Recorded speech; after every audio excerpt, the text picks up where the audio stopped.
Good morning. Ayin Beis.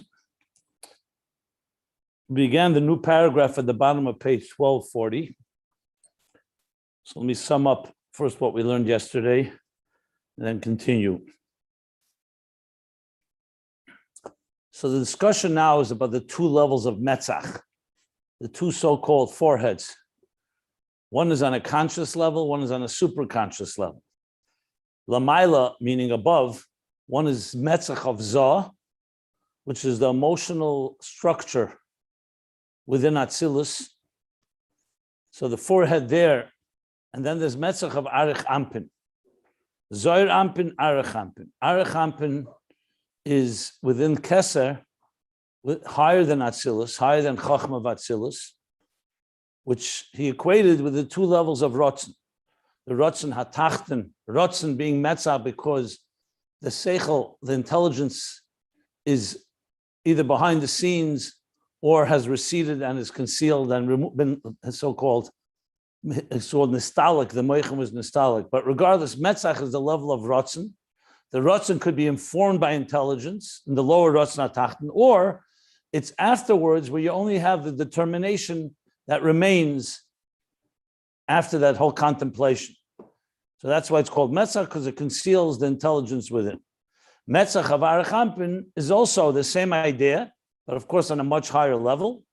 There's also a hidden reason, Tam Komus, and even higher than that, a Heskem, a determination that that's how it is.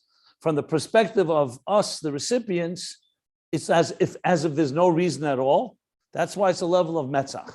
It's just God's will, God's determination, God's will. Though there is a reason either concealed on a lower level, or which we have some access to, or above all, a Heskem here would be where we have no access at all, and it actually defies our logic in certain situations. But regardless, it's the level of Metzach. And the distinction between these two, he explained in the previous paragraph, is one has din and gvuras, and the other one does not have din and gvuras. One has judgments and severities because emotions that are not informed by intelligence are going to be like more immature in a sense, where there is more subjective, judgment and severity, not tamed by the intelligence. The second reason is because it also comes from intelligence, and seichel by definition has discretion. But as long as the seichel is radiating, the midas are refined, and the dinim are subdued. So that is Metzach of Zah. Metzach of Arich Ampin, on the other hand, does not have din and gvura. Even the determination level doesn't have, because there it's the Hirotzen, you're accessing God's will, the root of all compassion, that transcends that. Even if in Rotzen Hatachten, Seichel would dictate there should be severity, or there should be gvura, or Bechlal Seichel dictates, he says, Yeshba K'tzaz Din. And especially in the level of Zah, that's that where the Seichel is concealed, but on the level of Arich Ampin, there, what radiates there is the Gili HaRachimim and Achsodim, as he said. Erech HaPayim v'Rav Chesed, and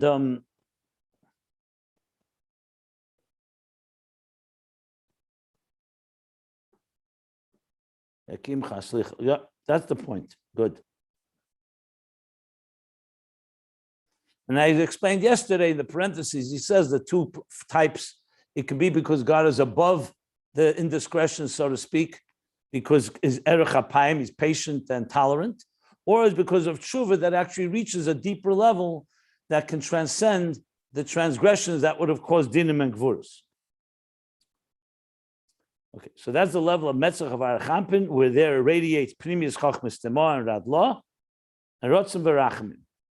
And then he concludes the paragraph. That's what the Zohar says, that when this level of Metzach of Atik is revealed, Raivad Deraivin, Ishtakich, that spreads and manifests to the point that you have now the revelation of the Raivad Deraivin Rotzen, that's the mocker for all the Ritzainus. Okay? And then that radiates into the Metzach of Zah, That's called Eis Rotzen, Mincha of Shabbos, that even the Gvuris and the Dinim of Zoh are eliminated. That would have been there on their own. But on Mincha of Shabbos, this Eis Rotzen, this auspicious time, you have a elimination from this higher level of compassion. Good. Now comes the last piece where we discussed on top of page 1230, where this whole thing began. Page 1237. So we explained the Zohar now. We understand the Zohar about Metzach, Rotzen, Zoh, Arich, Atik. But then there's the Eitz Chaim that says that when is the Zivuk Shalom, when is their complete union? Which, as we learned, is the highest level of reaching the level of Muskel, when you reach the level of being absorbed in a higher reality through Chochma. But there's the unification of Chochma and Bina that brings down a new energy, a Neshama Chadash, new soul, new energy. He says that happens when Chochma and Bina mistaklim the Metzach of Arich Ampin. And from there, it receives the 370 Shin Ayin Nahir. So we began learning that. So I'm going to read it again. Paragraph that begins at the bottom of page 1240. And this is to be found at ayinbeis.com. All these pages have been scanned there. So you can access the PDFs, you can print it out or look online. So he says, this is also the 370th Shin Ayin, Nahirin, the lights, the energies that comes from Chochma Bina gazing at the Metzach of Arich Ampin. What does that mean? So he brings from the Ramaz. The Ramaz in Zohar Chelik Aleph, he quotes the actual language, page 4b in Zohar, that these Shin Ayin Nahirin come from Daas of Atik. Daas of Atik is going to encompass the 370. Because it includes the Gimel Rishenis Chochma Bina Das, the Gimel Rishenis is, and which then in turn becomes the root, and it's also the root of the Zayin Tachtenis of the Midas. So essentially, Das of Atik encompasses the 10 spheres of Atik, and these 10 spheres are hinted to in the word Shin, or in the number 370. Shin Ayin, the Shin is the Keneged Chabad Aklulim Boy, included in the Shin of the Ayin, that's the Shin. I explained because the Shin has 3 heads, so to speak, so Chochma Bina Das. And Shin represents the Shin, the 300 of the word Shin Ayin, which is the 370. And what's the 70? The Ayin, it corresponds to the 7 Midas. Chagas Nihim. Shehu Sheresh Lahem. That Das is a root to that. So therefore, that's what it means that when you are gazing at the Metzach of Atik, or he says Metzach of Arich Ampin, I should say, you're drawing down from the Das of Atik, which encompasses all the 10 spheres. Like he says, V'nimtza, da Shin Ayin Nahirin, Hein Me'eser spheres, the Atik. The 370 lights or energies are from the 10 spheres of Atik. V'hu b'chinas pnimius Atik, because it's coming from Das. Shezo b'chinas Das the Atik, Kenoida. So it's coming from the inner dimension of Atik. You have now these 10 spheres, Shin Ayin. And that manifests in the forehead of Arich. Because as I explained, the forehead of Arich is essentially the outer shell of Das of Atik, which is within the Metzach, behind the forehead. Valkein kasher Abba ve'ima mistaklim b'chinas mitzcha da Arich. And this now explains the Eitz Chaim on top of page 1237. That what? That when Chochma and Bina, which is in the conscious faculties, gaze at the Rotzen or the Metzach of Arich, Meir Behem B'chinas Primius Atik. So they get the energy that radiates within them, the 370 lights, which comes from Primius Atik, from Das of Atik. That's the wording and the actual formula. Algorithm. Now we're going to learn and understand what this means. What does this mean in the context of things? So we don't have to speculate. He's going to spell it out. So he says, "Va'inyanhu," and here's the inyan in this. Va'inyanhu commotion is barlil, as was discussed, explained earlier in the Mayim Dibra Maskal Zeis Chukas HaTeira. So that's in volume 1. On the bottom they cite. volume 1, page 536. What did we learn there? So this I mentioned, if you remember when we started discussing Metzach for it, I said there's a whole section 2/3 of the way through volume 1 was a long discussion about Metzach. So now he's going to connect it to that. That was a whole discussion there about Shem Ma'achodosh and the bittul.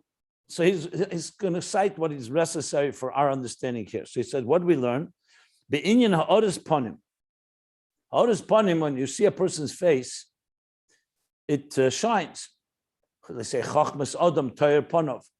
The wisdom of a person shines on their face. But before we read on, I want to just reiterate and elaborate a bit more, because the first time you hear this, or even more than the first time, the second time, the third time, every time, you always need a big qualification and introduction, because we are so trained to think in temporal and empirical terms that we look at things very much with our senses, and our senses are very gashmizdik. That's how we relate to things. You need effort, and you need to deliberately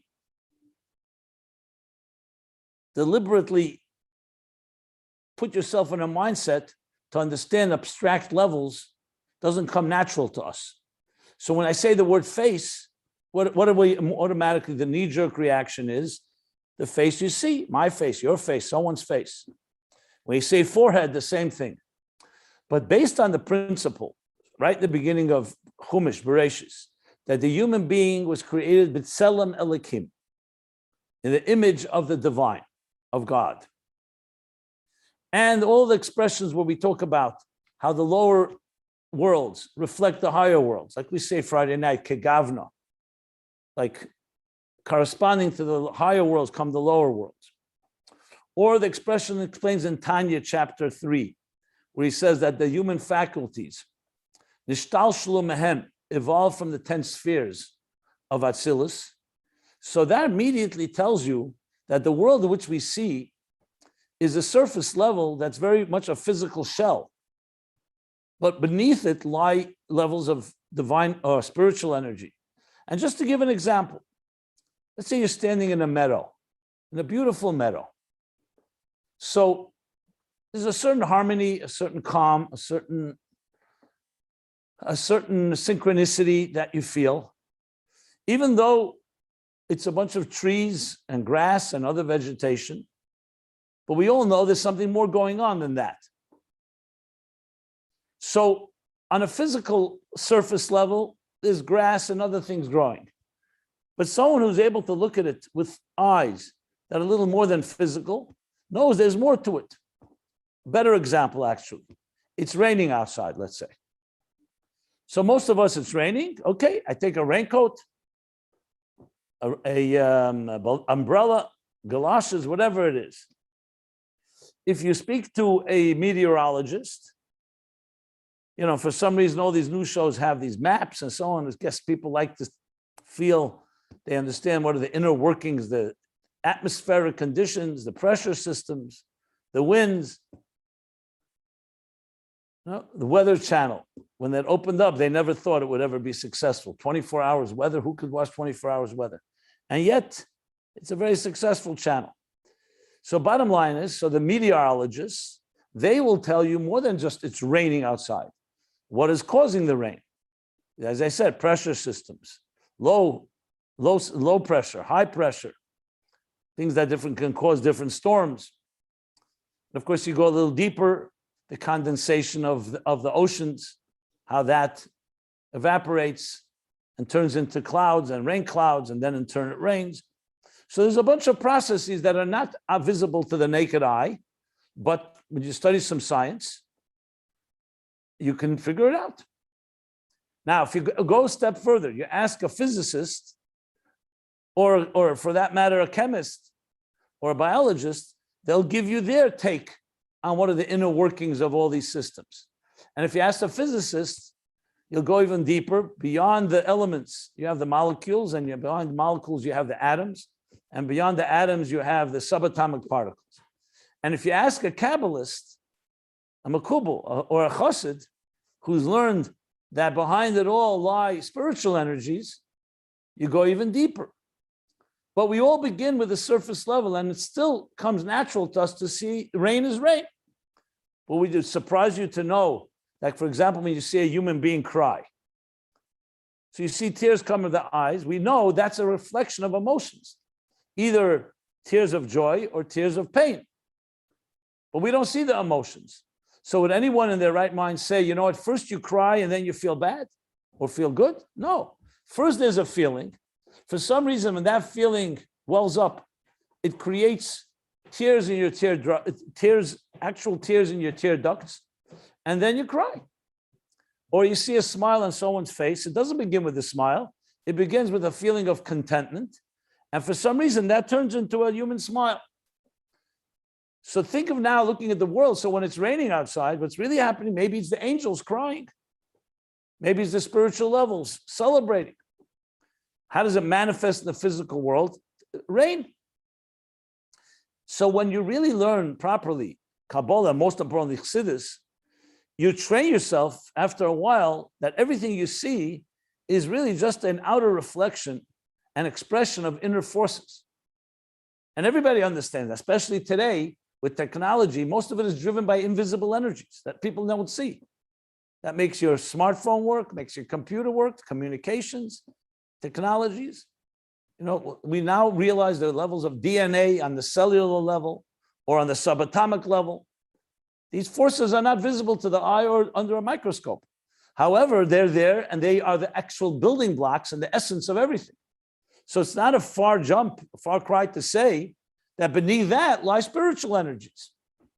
Now, why am I elaborating? Because again and again, when you hear all these words, this is where the Baal Shem Tov came and said that when you learn Kabbalah, you have to be careful not to be megashim, not to over-physicalize, so to speak, these ideas, and realize you're talking about spiritual levels that manifest on physical levels. So when we talk about the human face or the human forehead, and the same thing with every other part of the human body. Remember once writing a long article and many talks I've given about hair. You know, people say, what's hair? It's what's big thing. Hair is some external element. And yet we see in Judaism, hair is a very significant level. We grow a beard. You cut the hair on the head. Payas. When it comes to a woman, married woman should cover her hair. The Levites, the Levim in the Midbar shave their head. The Metzach needs to be shaved. What's the significance of hair? When you think of it externally, who cares? One way or the other. Hair is just, you know. But here, like everything in this physical world, is a reflection of a spiritual level. And hair plays a very big role in the higher spiritual levels. I think he's even going to talk about it soon.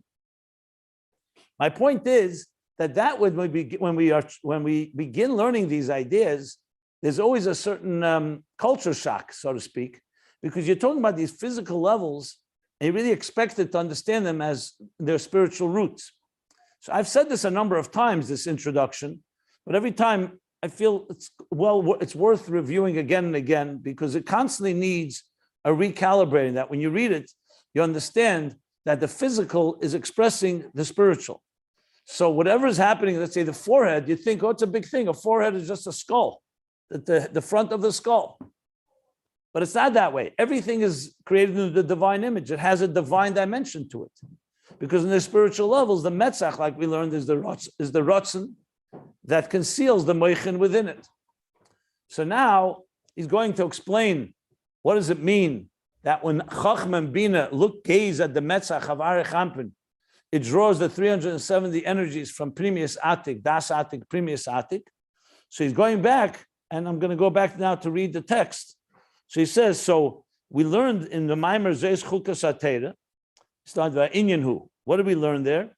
The Inyan Ha'oras Panim, the reflect, the Ha'oras Panim, the aura of the face, you can say. Shazel Gilib Chinas Er Atzmi. That when you see a shining face, it's not an external thing. It looks external, but it's actually the revelation of a Gilib Er Atzmi, of a very deep core energy level. So like I mentioned, Chochmas Adam Teir Panav. You know, when we say, let's say they say the eyes are the window to the soul, which is correct. We learned that as well, the Anayim, but there's also the forehead and the very face, what's the word that they use? What's the complexion?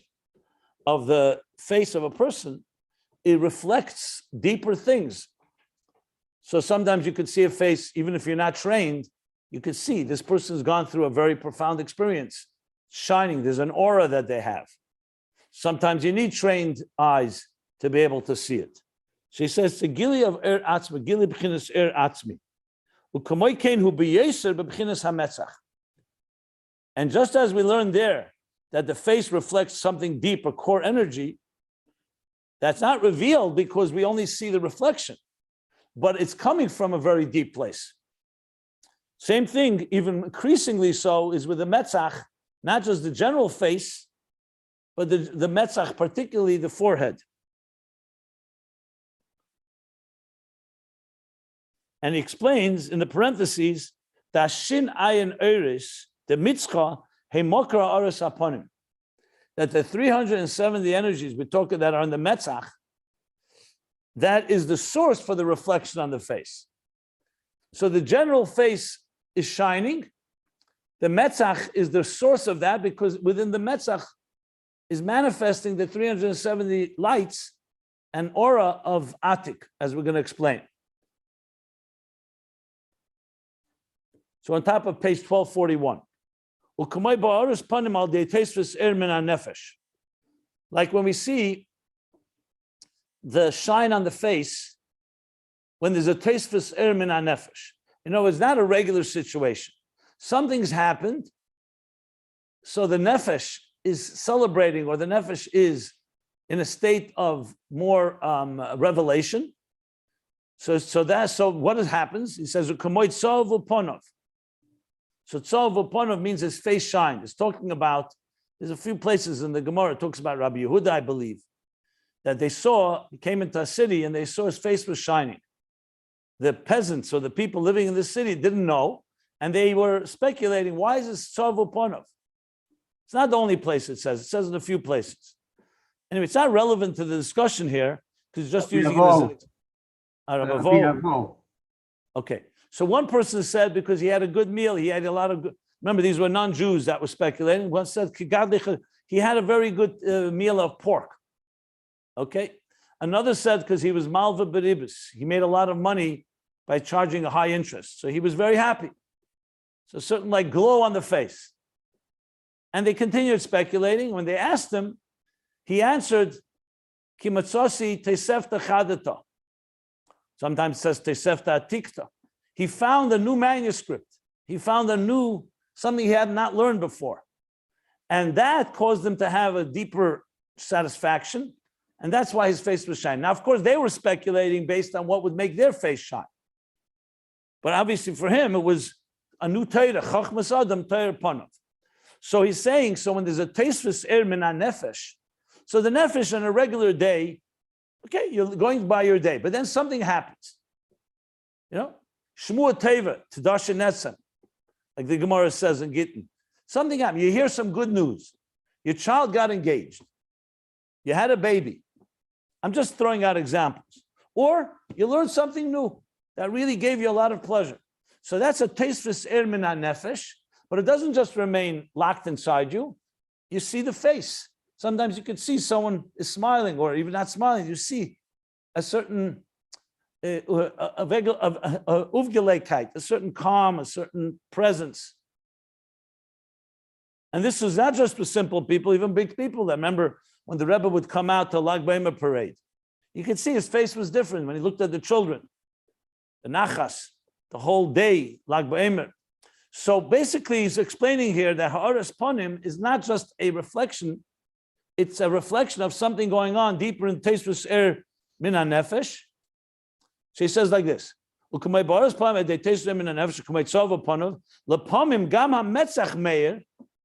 at times, also the forehead shines. No, it's not just a smile, the lower part of the face, but the very forehead, you see a glow. That comes from an intensification, from a deeper internal energy. So he's speaking about in general of a glow of the face. There's regular situation. There's the glow of the face when there's a teisvus er min hanefesh, and at times it also affects the Metzach, and that indicates that it's coming from an even deeper, from an intensification, intense or strengthening a dominance of an even deeper inner energy. Now, when you see the face glowing, it doesn't mean you know what it's from, but you know something's going on. As a matter of fact, the example he gave there, back in the Maimer in volume 1, he gave the example of a barrel of wine that is filled with wine. Now, you know it's inside the barrel, you can't see it, but you see beads, wine beads coming through the seams of the barrel because it's so filled, so it's dropping out. So when you look at those drops, you don't really see the whole intensity within, but you know there's that intensity. And he gave that example as like an outer reflection of an inner intensity. So that is what we're talking now, Tzav Upanov, that, and sometimes it shines on the Metzach, which before he said is the root of the reflection on the face. Okay. V'hainu shezeu mebchinas pnimius Atik. This is indicating that it's coming from a very deeper level called pnimius Atik. So you see, Chochma and Bina sees the Metzach, the forehead. They don't see pnimius Atik, but the forehead is shining, and that indicates that it's coming from the inner pnimius Atik, where the 370 lights originate from. Like we said, Daas of Atik, which encompasses the Shin of Chabad and the Ayin of the Sheva Midas, all that is so-called pushing itself, and the expression you see is a light, a glow, an aura on the forehead. That's what he said right now. Okay, now he still didn't really explain what this means in Avodah or like in ways of understanding, but it's clearly that a deeper pleasure, which is Pnimius Atik, is being expressed on outer levels. Now, we still need to understand what happens to Chochma and Bina when they gaze at that forehead. But now we clearly are seeing there's Atik, there's Arich, the Metzach of Arich, which is reflecting what's in Atik, and that is glowing and shining toward that Chochma and Bina that are gazing at it. Just keep that in mind. I'm going to continue learning and see what the Rebbe Rashab explains, and from there we'll elaborate more if necessary. Okay, now he says, oh, by the way, before we continue, I realized I skipped a few lines yesterday. So I just want to go back on page 1240, not related to this. I skipped a few lines, so I just want to read them again. Where the line began, so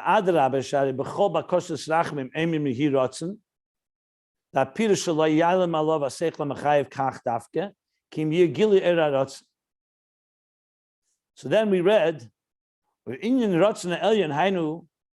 what is the Ratzna Elyon?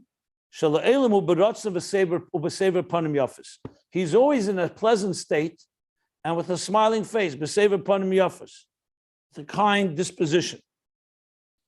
And I skipped the next line. Al derech masher kosav ulenaftali omar svar rotzen. Svar rotzen means that your rotzen should be sated, should be filled. The ein sham kas v'din, there's no anger and judgment there. Shu hepech harotzen v'asev upanim yafis, which is the opposite of rotzen, which means a desirable state, and a sev upanim yafis, a pleasant disposition. And then we went to the line, I Masher Kosev, the Hagimel, which I thought was Ba'agos of the Chofei Kisel, which I still didn't look up. But we skipped the line with Naphtali. So I just wanted to read it. This really belongs back there. Just a tikkun toss, a correction of a line that I missed. Okay, let's go back where we are. So now he's going to go, and this is again taken from the Maimer of remember the Maimer I said was the first day of Pesach, Tov Kuf Samach Vov. The Alter Rebbe said this Maimer, the Mittler Rebbe wrote it down. It's printed in Teres Chaim, and the Tzemach Tzedek in Eira Teira has that Maimer word for word with Hagos, with his gloss. This whole section, Ayin Beis, last few pages, is taken straight from there. Obviously with additions and changes and so on. So this piece as well is coming from that Maimer. So he's now going to discuss one more thing that we haven't yet. That you see the Metzach, as opposed to the top of the skull does not have hair, Cyrus. I mentioned hair. So it's interesting. There are parts of the body where hair grows. There are parts of the body that hair never grows, besides the palms. So on the face, you have, for a male at least, the beard, and you have the head, the top hair on top of the head, and the payas. Now, you may remember in volume 2, there was a whole discussion about the different membranes that these Cyrus, the Cyrus on top of the head, the payas, the beard, Yud Gimel Tikkun Dikna, are all part of different hamshachas. And as I said, through Ayin Beis, he covers different parts of the human face. So now he's going to discuss Metzach, the level of Metzach of a forehead does not have hair. Question is, what's the significance of that? So he's going to say the significance is because it reveals a deeper level of Gili. So let's see what he says. Metzach, he says, okay, so far he said that the glow on the face, and particularly on the forehead, comes from a very inner, deeper place, what he calls Pnimius Atik. Or before he said Atzmi. Metzach poni Mesiris. The forehead is empty. And it's poni, there's no hair grows there. V'hainu shezeu gili atzmi. So in other words, there's nothing in between. Cyrus, as I believe we're going to learn, or even if we don't, reflect a certain type of limited energy. If you may remember, Cyrus are like strands, very thin strands of hair. So he compared it to like wires, that when you want to bring energy from a very high level to a lower level, they travel so-called through the Cyrus. So on one hand, our hair grows on the human body, on the human head. On the other hand, when you cut the hair, you don't feel pain because the nerves are so minimal. If you pull the hair, you feel a little nerve. That reflects that the hair on one hand is a part of the human being and part of the moichin, but it's called moisere moichin, like the leftovers, like the drops that I mentioned, the drops that come from a deeper inner place. But then there's a level that's ponim Cyrus. There's no Cyrus at all. And he says that indicates, because it's a gili atzmi, gili ha'atzmi. It's a revelation of a very core level of energy. Valkain. Okay, stop there.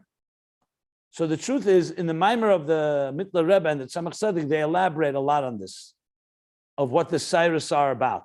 But briefly, the Cyrus show in a diminished flow. The Metzach is like a blank, a clean slate, so to speak, and it reflects. If you had, for example, hair on the forehead, you wouldn't be able to see the glow. The hair would cover it. So the glow on the face, without any hair blocking it, without any filters, is a reflection of the atzmi that's shining through. That's what he says here. In those Maimorim, as I said, he discusses it more at length. I didn't put it up yet, but I'll be happy to post it so you can look it up yourselves if you want to learn it further. Now he goes back to the Eitz Chaim that says what happens when Abba ve'ima, Chochma and Bina are gazing. So he says, V'al and therefore, Oz, hu Abba ve'ima b'china zivuk shalom. And therefore then, when Chochma, Bina, Abba ve'ima, the father and the mother of Atzilus, are gazing, remember, istakla, the Metzach of Arich, they're seeing the Metzach. The Metzach is glowing with an inner glow from the. So he says that's why when they look, they look there. So what happens then is the flow of the Shin, Ayin, Aherin of Pnimius Atik. That's why that's why Chochma and Bina now have a total union. This is an inner unification. Mamish. That in this transmits a completely new energy, literally, from Pnimius Atik, from the inner dimension of Atik, ad b'chinas Pnimius v'atzmus Ein Sof, all the way to the inner and core of Ein Sof, which clearly here is probably even pre-Tzimtzum. So let me explain. We go back to the theme that we discussed a number of times, back a few pages back. When the regular structure of Ishtalshalus is at work, so then everything goes through its gradations and the hierarchy. You have Atik, you have Arich, then you come Chochma, Bina, Daas, Zoh, the Midas, all the way to Malchus, and so on. That's a regular flow. And we learned about Rotzna Tachten. In the Midas you can have, in the Rotzna Tachten you could have Seichel Hizbananus, or it could recede and be concealed, and then you only have the determination. But that's a regular flow. There's no special, there's no new energies in this. When that's happening, what do we learn? Mutva Murgish Muskel, that even when you're in the level of Bina and contemplating on the divine that's even beyond existence, but it did not shift or change the very natural structure of Ishtalshlus, including the very natural structure of your midas and emotions. It refined them, it guides them, it educates them, it harnesses them, but it did not transform them. This was a big subject back when he spoke about the difference between Chochma and Bina. But Gadlus Abba, he said, through Gadlus Abba, you actually can change because you're now being absorbed by a higher reality. Chochma is revealing to us levels that are beyond Chochma, and that has the power, as he explained, I'm reading now page 1235, 1236, that now you're reaching into Primis Atzmus HaChochma, where now you're going into the three things he said, the Hanochas HaSichlis, the Hanocha, the resonating truth, the Primis HaKavona, the inner intention that Chochma brings, of behind it all, and the Riyah, the sight, the clarity, and the visualization that Chochma has. So all that, he said, is not a level of murgish. The midas are not being felt. They're all being absorbed by a higher reality, and that has the power to change. But then he added on page 1236, well, we needed one more thing to make the real change. You need to have one more yichud, the yichud of what he spoke about in the beginning of the paragraph on 1236, that in order for Pnimius Azah to bring not just yichud cheseni, yichud pnimi of Chochma and Bina, which creates new neshamas, something new energy, because it reaches in a place that's higher than Ishtalshlus. Remember, when we spoke about Chochma Stima, even in Arich, the lower level still relates to Ishtalshlus. It's higher than, but it relates to it. If you want to change the order, you want to change the system, you have to go completely outside of the system.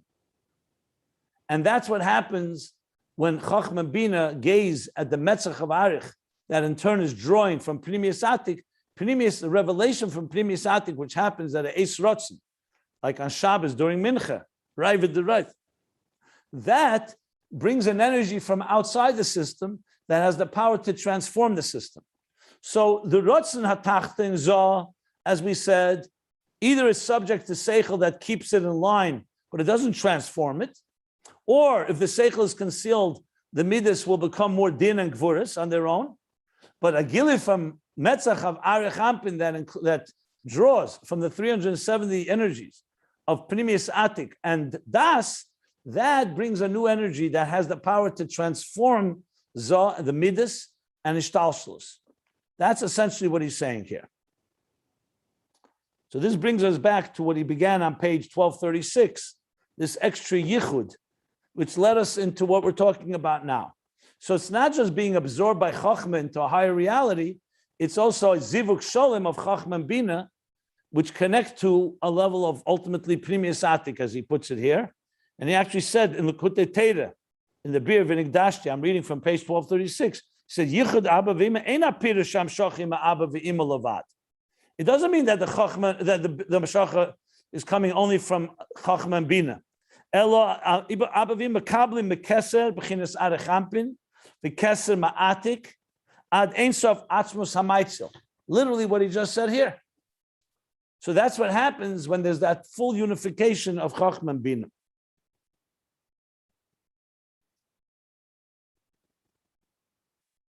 Yichud Pnimi, what he called Zivuk Shalom, Yichud Pnimi, and also he called it before Abba V'Ima Ilon, Abba V'Ima Tatoin. Yeah.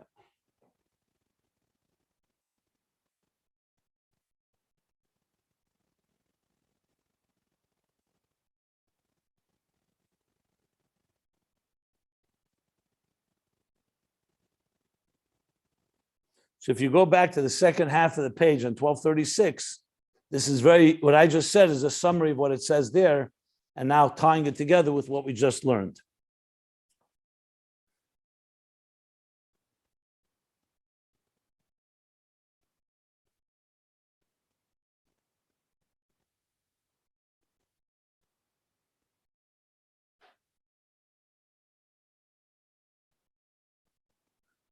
Yeah.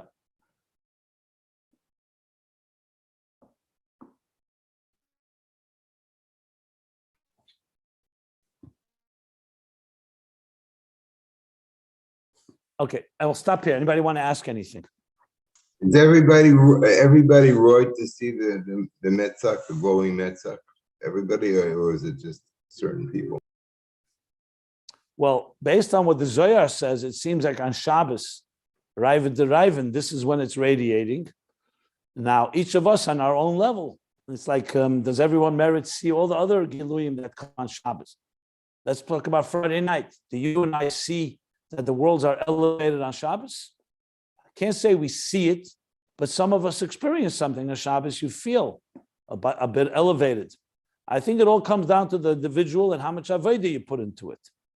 So Rosh Hashanah is coming in 2 weeks, right? And are you going to feel Rosh Hashanah night that the worlds are all going into a state of comatose state and ready to be renewed? It's the same question. Do we see these levels? I would say most don't see it with their eyes, but when you learn in Chassidus and you work on yourself and you prepare properly in Elul, you can have more likely that you're going to experience it. I would say more experiencing it than anything else. Now, what level is it? I thought you said even Goyim sometimes see it and they'll attribute to somebody else. It's the same thing. Goyim or Jews is the same thing. Revelations happen all the time. As I just said, forget about now Jews or non-Jews. It's a matter of where do you stand? I'm asking a regular Shabbos, after candlelighting, you see the world has elevated to another place. So it all comes down to how much you prepare, how much work you do, how refined you are. And at times you'll feel the experience more than others. Everybody in their level. Rosh Hashanah, Yom Kippur, Sukkot, as well as this level. I'm saying your question is not just about this, it's about everything. About every revelation. No? Gotcha, thank you. Yeah.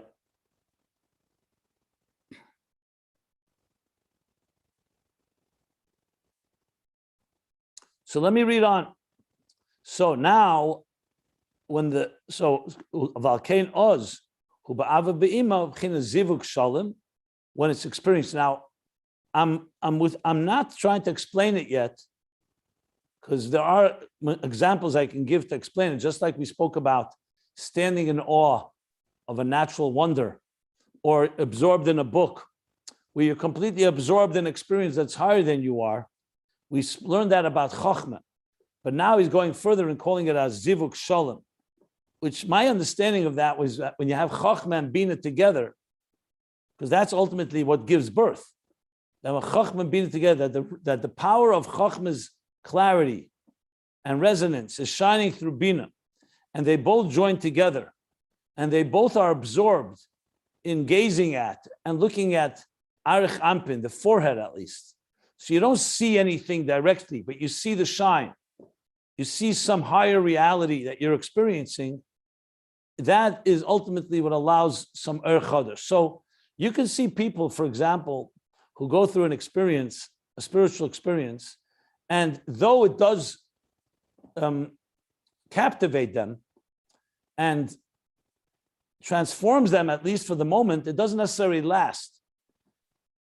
So what I'm thinking here is that when he's talking about a Zivuk Shalom, is that you're really completely allowing yourself to experience a higher level of godliness than your own structure, and that actually will create a new level of energy, not just momentarily, and not just within your system, a higher state of consciousness, but actually a new state of consciousness, like a paradigm shift, something new.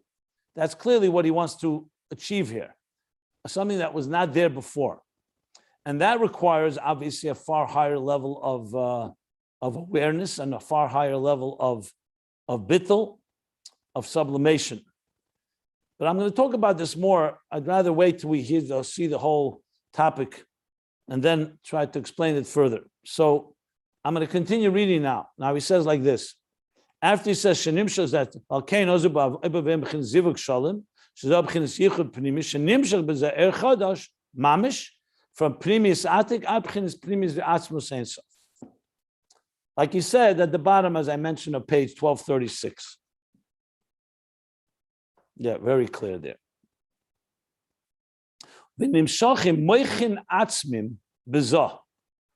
And now, what happens to Zah? It's receiving not just being guided by a mature level of intelligence, and not even the transformation that happens through Chochma, that it can actually change, but he's saying you're now mamshich moichin atzmim. It's a hard word to translate. It means not just moichin giluyim, meaning more intelligence, but a new level of qualitative moichin. That's called moichin atzmim, core, fundamental, essential moichin. I'll explain that shortly. Let me just read, and then we'll explain it. In Zah, shezeu tachlis hagadlus de Zah. Now we're coming to the ultimate growth and development of Zah. Remember, mutva, murgish, muskul, we've been talking about the growth actually compared to vegetation, to a tree. Adam eitz asada, that the emotions grow, the intellect grows, both physically and, of course, above all, emotionally and psychologically. It grows from its natural, behavioral, to sensing emotions, to emotions being guided by recognition of intelligence, to cognitive emotions, to the cognitive, to higher levels of cognition in Bina, all the way to Chochma. And now he says the tachlis hagadlus of Zah, meaning the ultimate growth. The tree is reaching its capacity. Hanikra Gadlus Abba. This is now the level of Gadlus Abba. Remember, we learned Gadlus Ima, the maturity of Bina, and Gadlus Abba. And that began on page 1230. Gadlus Ima, Gadlus Abba. First he spoke about Bina, then he moved to Chochma, and then on page 1236 he said, in order for there to be moichin the Gadlus Bizarre, you need to have another yichud, which is the yichud we're talking about now, the gazing at the Metzach, the forehead of Arich. And this creates the tachlis hagadlus, the Zoh hanikra Gadlus Abba.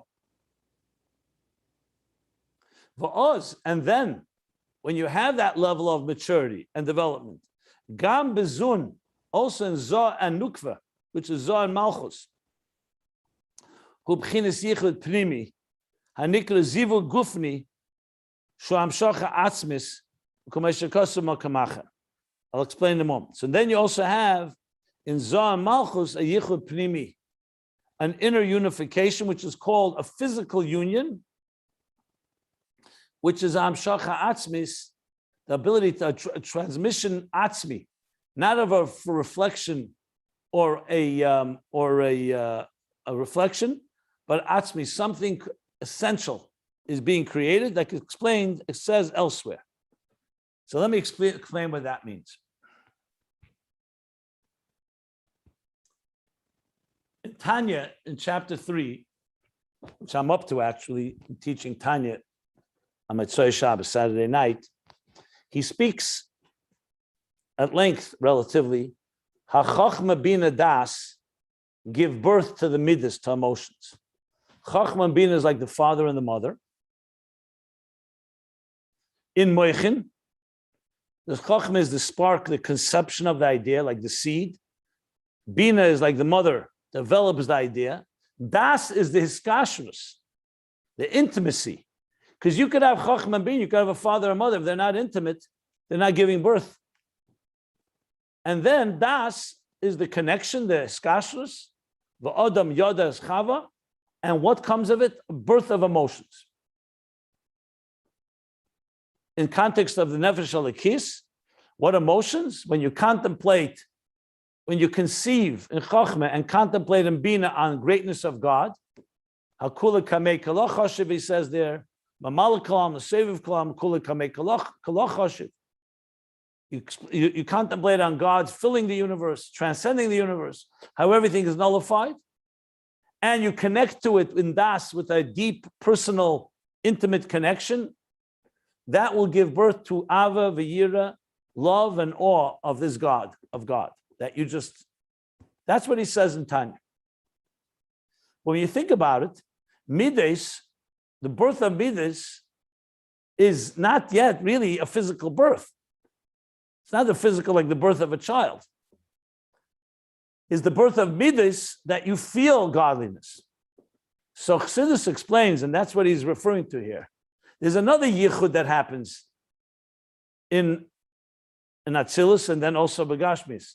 The yichud of this, not just of the father and mother in Moichin, but the actual father and mother, which is what? Zah and Malchus. Zah is the Zachar, Mashpia, and Malchus is the Nekeva. So you say, 1 second, we just gave birth. Abba ve'ima gave birth to Midas.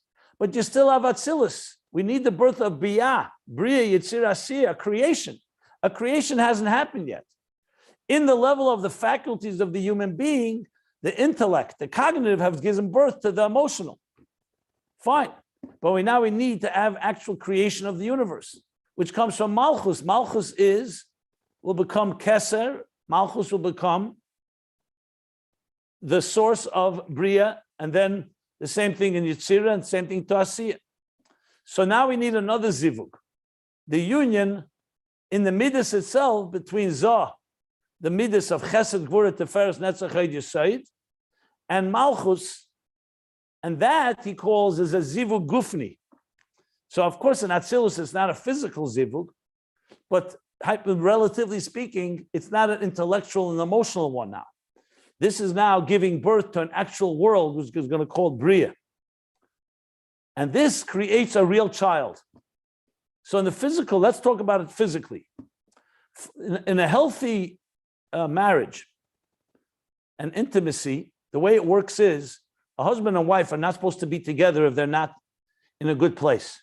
If they're arguing, there has to be a certain element of kind language with each other, where they actually, in a way that they're connecting before they actually connect physically, they have to psychologically, emotionally be together. It's not just having relations and then, people have relations, makeup, what they call makeup relations.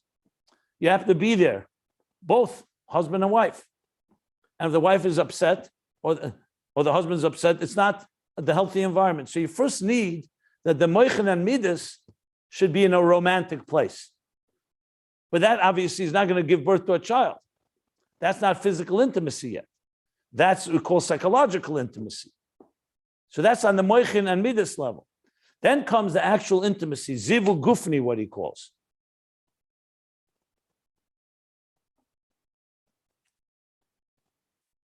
That they're actually physically now intimate, which is a expression and has all the so-called spiritual and psychological and emotional intimacy. So you have the best of both worlds.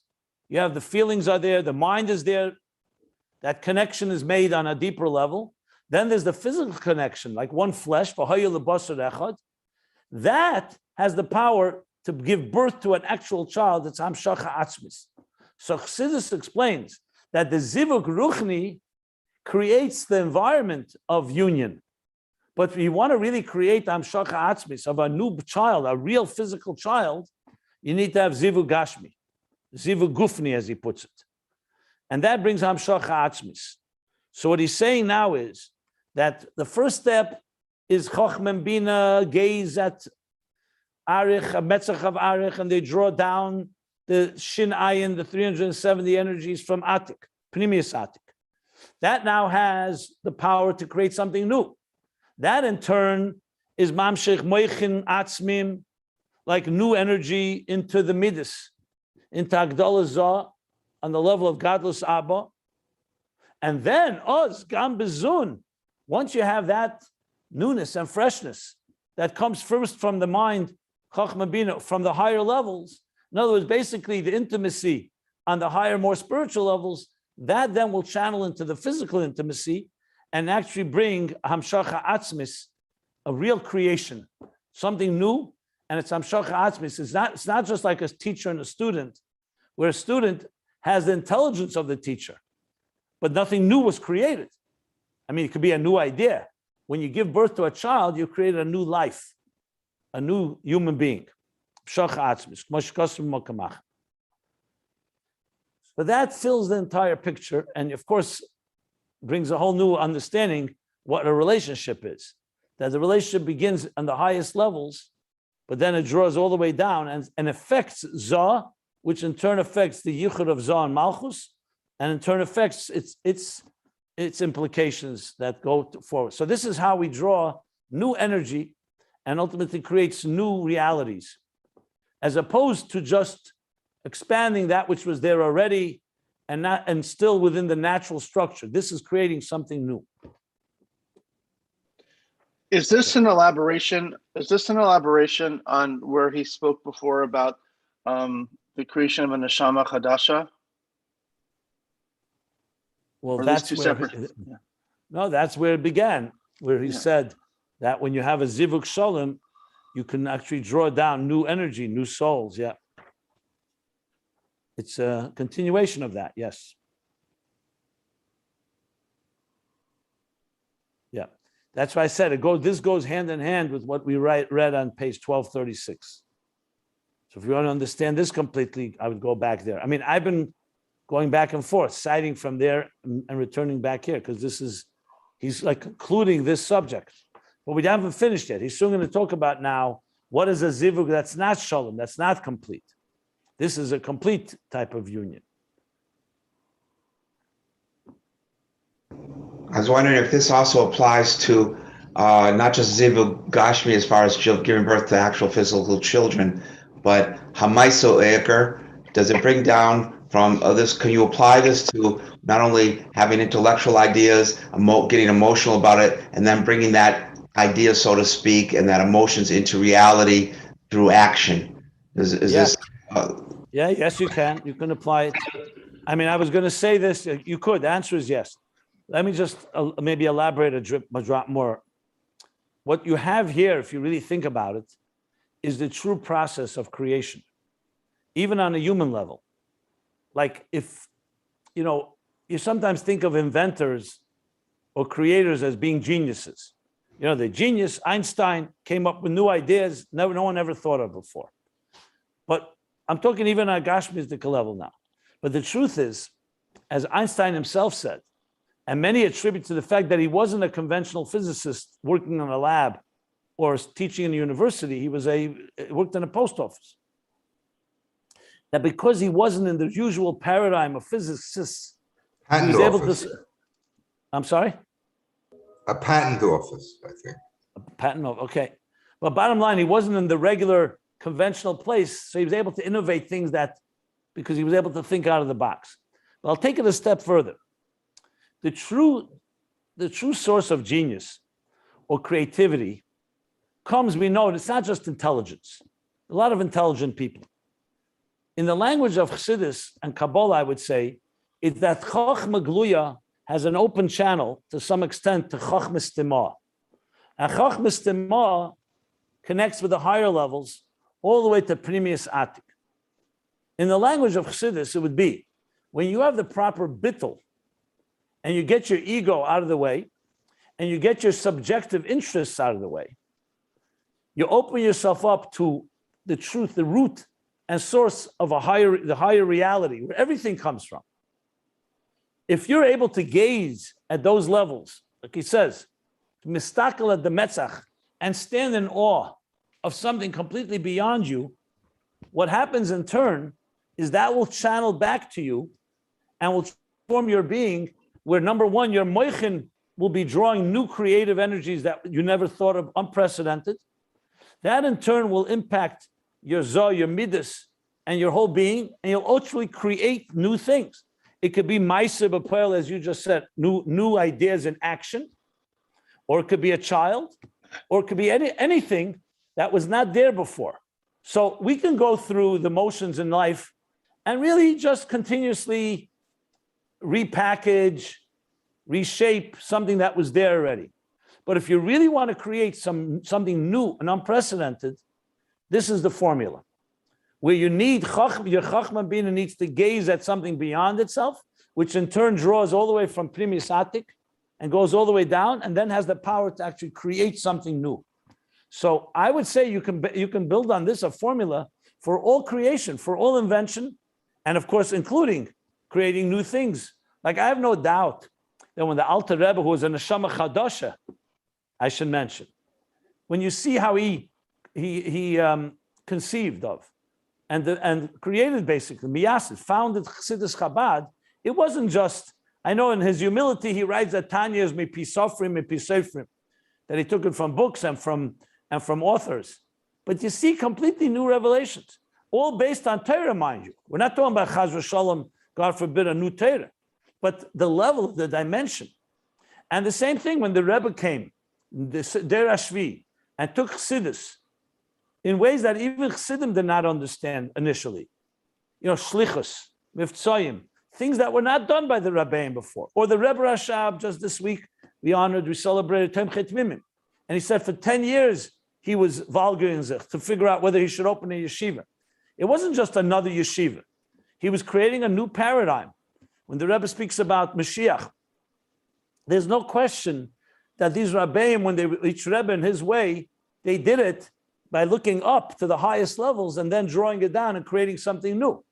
That's why the Rebbe Rashab went, he says, I was gevalged by the oilin. Where did he hang out, so to speak? By the oil of his father, the Rebbe Marash, and the Tzemach Tzedek, his grandfather. The Rebbe, how many times did he go to the oil? You could say, what was at the oil? What exactly was at the oil? The Rebbe couldn't connect from 770 from his room. So I'll just share with you something I remember, never leaves me. Yud Gimel Tishrei Tov Shin Mem. It was 1979. It was still right before Sukkot. Unbelievable Farbrengen. If you want a really unbelievable Farbrengen, one of those where the Rebbe opens up, like, literally, a Mayinam is Gaber. Just relentless, continuous flow. And he tells a story there. He says, it's known that we know that the Rebbe Marash once said in a Sikha that the Baal Shem Tov and the Magid are Keser. Baal Shem Tov is Atik. The Magid is Arich. Then he says, the Zayda, which would mean the Elter Zayda, the Elter Zayda, the Alter Rebbe Chochma, the Mittler Rebbe Bina. He says, my father Daas. And he didn't stop later, the Rabbeim said, and obviously it goes on further down, all the way. And then the Rebbe, the Rebbe is all citing this, then the Rebbe says, it's very relevant to this, it just came to me. I think now I understand it better even. So the Rebbe then said, the continuing of the Sikha, the Rebbe Marash said, I'll say it in Yiddish and I'll translate.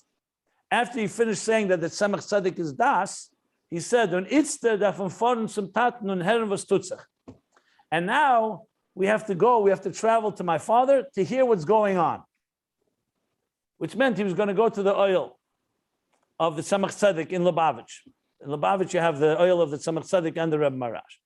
Now, so the Rebbe asked the question, what's the connection between all these spheres and the end of the Sikha, where he says, now we have to go to my father and hear what's going on. So the Rebbe said, because Das is in the middle, there's the three branches. Chochma, Chesed, Netzach is on the right. Bina, Gvura, Hoid is on the left. And the center, you have Malchus on the bottom, Yesod, Sefiros, Daas. And Daas goes up to Keser, because Chochma and Bina are on the side. So Daas is straight. So the Rebbe is saying, so you go to your father, if you want to know what's going on in the engine room, so to speak. That's my words. All the way in the Keser, in the deepest levels, you have to go to the father in Das, because Das connects you straight to Keser. That's what the Rebbe said. The middle of the Farbrengen. I'm thinking about it now, that this is exactly what happens. The Rabbeim, whenever they wanted to innovate something new, when I say innovate again, according to Torah, but new challenges, new situations, you'll always see they went to the oil. They always went, because you have to go all the way to Keser, to Primis Keser, to be able to draw down something new that is going to change Ishtalshlus and change the structure and the order. So learning this, brings me back to 41 years ago, actually. It's 41 years ago, yet Yud Gimel, it's almost 42 years ago. Yud Gimel Tishrei, Tov Shin Mem. So I think it all comes together in that way. Yeah.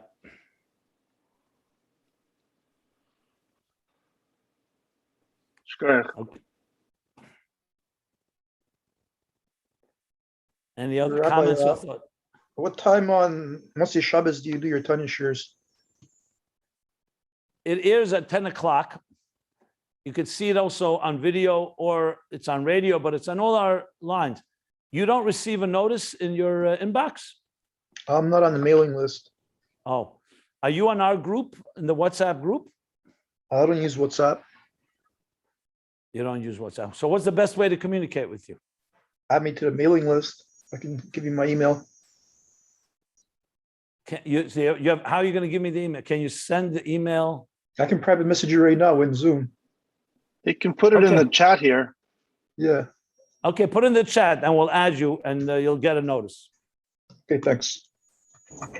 This is Rabbi Jacobson. Well, even better, you know what? Sir, even better. What's your name, by the way? Shlomo. Shlomo. Even better if you go on YouTube.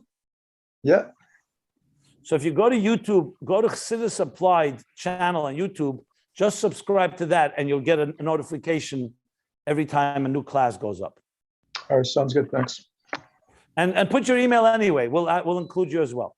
All right, I put it in now. And with your name, if you don't mind. Put your full name. Okay. So we're All going right. to stop here on top of page 1241. I'm stopping after the words of Chochma